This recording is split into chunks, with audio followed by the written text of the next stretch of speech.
The following is an introduction to working with and using layer masks. Layer masks can be accessed in a couple of different ways. We'll talk about accessing layer masks using your layers panel and using selections to create masks. And also I'll show you an example of how letter forms can be used to create a selection and then mask out certain areas and create a kind of a more complex image in which the letter forms create the mask. So let's just take a look at an example here. Here's an image in which I have used letter forms to create a mask and mask out a section of an image that is displayed on top of an original image. Let's first explore how masks are made and what goes into the creating of the masks. So you can actually access the layer masks in this way. Found here under this icon in your layers panel, add layer mask, or you can go under layer, layer mask. That's two ways to access the mask components of the layers panel. Let's do kind of a simple mask example. Here I have this entire image, but I selected only the moon of the lunar eclipse to create this layer mask. And you can see by looking here at the layer mask thumbnail that only the circle of the moon is representative. Everything else is masked out.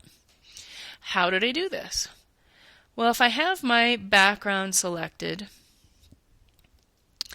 and I can actually choose the background or the original image, and I'm just going to hold my shift key down in the ellipse marquee tool and shift and hold and get about the right size of that moon until I've selected that moon area.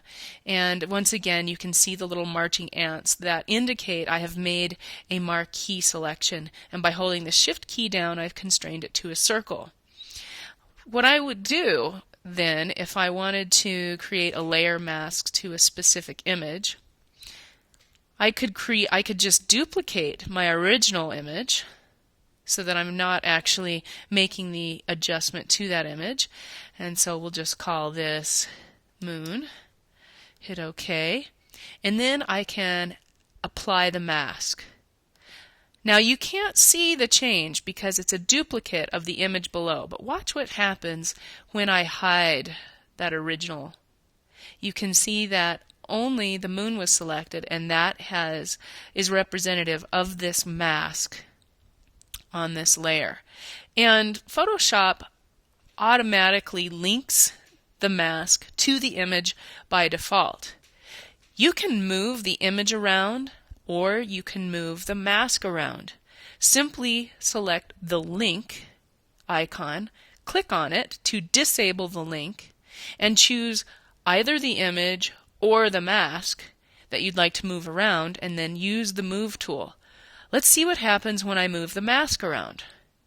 If I move the mask around, it's just displaying certain parts of the image below that circle. Everything else is masked out. There's the moon again. Okay, so that's kind of cool. Now what happens, we'll bring it back to its original spot. Now what happens if I select the image to move around beneath the mask? So I've got my move tool selected, and now I'm moving the image, but the mask stays static. So that just introduces you a little bit to the relationship between the mask and the image itself and how those things can be transformed. Alright, so I'm going to go ahead and delete this layer. And we'll take a look at no, we're not going to delete the background. We'll take a look at another option. So let's display the background again. In this case, I've actually created a mask using letter forms and kind of created an interesting juxtaposition between title or headline and image. So this has a lot of application in advertising and other commercial art aspects. Let's take a look at how this was made. First thing I did was I typed the word eclipse, and I actually used a really large typeface. In this case, used Impact because it's got very thick letter forms. You'll find that in cases where you use thick letter forms, it allows the selection to be bolder and therefore will reveal the image below in a more visual way, as opposed to using a very thin letter form. So I typed the words, and then I used a selection tool on that letter form layer. I could use quick selection or magic wand. I can bump up the tolerance a bit and use magic wand, and it's going to select everything but the letter forms. If I hold down the shift key, of course we don't want to forget the inside of the letter P. So I've selected the background, and if I select the inverse, now I have selected only the letter forms. I can actually turn off the letter forms layer, and then what I did, it retains my selection. At this point I can either save my selection or add the other color layer and go ahead and keep working, but it might be a good idea to save the selection so that I can reuse it. And then I brought in another image that works really well because of the high contrast to the eclipse image.